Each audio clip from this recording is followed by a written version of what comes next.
Sometimes, a woman may complain that she lacks a feminine essence. This does not necessarily mean that everything is bad. Usually, it indicates the presence of masculine energy, and it serves as a signal that the individual might be experiencing depressive states or emotional downturns. Mandala. What do the figures inside tell us? It's important to note that the center of the mandala is the most significant symbol and archetype, a reading point. The shape, color, size, and the types of forms, figures, or sacred symbols within are all crucial. Beyond the center, there is also an outer frame or border. We might consider creating a separate video about this. When analyzing the outer frame, two aspects should be considered. First, if the border is thick or double-lined, it indicates that the person is closed off protecting themselves from the outside world, trying to escape or defend themselves. This person shields against aggression and negativity and may wish to retreat into a safe space or little house. Second, if the mandala is framed with a thin line or has no border at all, it suggests an open personality, someone who enjoys social interactions, finds pleasure in being among people, and easily makes acquaintances and contacts. Now let's move inside the mandala to what figures and lines are present. There are wavy lines and straight lines. If the mandala is filled with straight lines, this indicates a logical-minded individual with well-functioning reasoning skills. Typically associated with masculine energy, which men often express through straight lines, but many women also display highly logical patterns, such as triangles and linear shapes dominating their mandalas. Wavy lines reflect predominance of intuitive, non-rational thinking, emotionality, femininity, fluidity, flexibility, and creativity. Sometimes in the center of a mandala you might see winding or shapeless lines. Psychologists and art therapists interpret these as symbols of an embryo or fetus signaling potential depressive states or emotional dramas. Some psychologists even associate such patterns with alcoholism.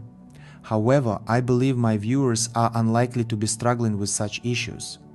The core idea here is that these patterns often indicate a heavy emotional state. If you see a tangle of winding lines in the middle of a mandala, it suggests vulnerability and weak character traits, but this is not an absolute truth. If you notice such a tangle, it doesn't mean you need to rush to see a therapist. Usually, a mandala reflects your soul's energy. It's more about paying attention to your emotions and thoughts. Most women tend to place a flower in the center of their mandalas. Many men place a star there. Sometimes women complain about lacking feminine qualities or being overly logical. If your mandala features a flower, then everything is fine, you possess genuine feminine energy. Conversely, if there's a cross in the center, there are three possible reasons. The person feels confused and unsure about where to go next. They see themselves as victims of circumstances and constantly seek approval from others to avoid feeling crucified. They are experiencing shifts in interests, adapting to new environments or relocating. If there's a square in the middle of your mandala, you should determine whether it's open or closed. Let me explain. The square is an archetypal powerful symbol representing an altar or portal.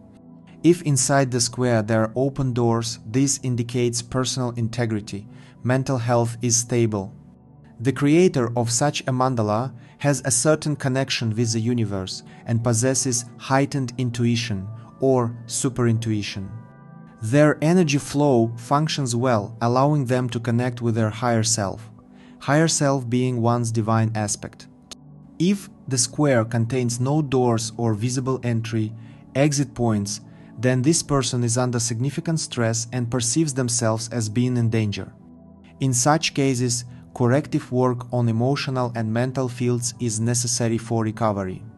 When the center of a mandala contains a triangle, observe its orientation. If it points upward, apex up, this indicates ongoing development and aspiration toward growth. If it points downward, apex down, it suggests withdrawal from action, possibly even regression or stagnation. Sometimes you might find no central figure at all. That does not mean everything is bad. Rather, it reflects an inflated internal statigo, self-esteem, or internal sensations. Another variation is when there is no center at all that indicates someone who is self-absorbed.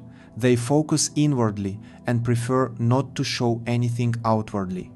Finally, if your mandala contains many white pages or lacks elements that catch your eye, no focal points, this suggests secrecy.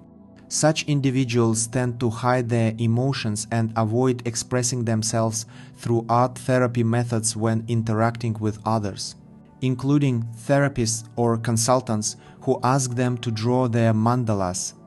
Typically, I notice during our lessons that these individuals gradually add more color over time. When I see white spaces left uncolored or intentionally painted over with white painted, often signifies concealment. Either they're hiding something intentionally or avoiding revealing certain feelings. The more diverse shapes you stand, the more complex your mandalathe, more information about your soul and psyche can be read from it. I've outlined some basic principles here. Naturally, this isn't all-encompassing information. Join our marathon sessions or attend our master classes on mandala art therapy. It's interesting, insightful, and beneficial. Draw your own mandalas using our templates, download them via link below, and watch our next video for more detailed insights tailored for you. See you in our next broadcast.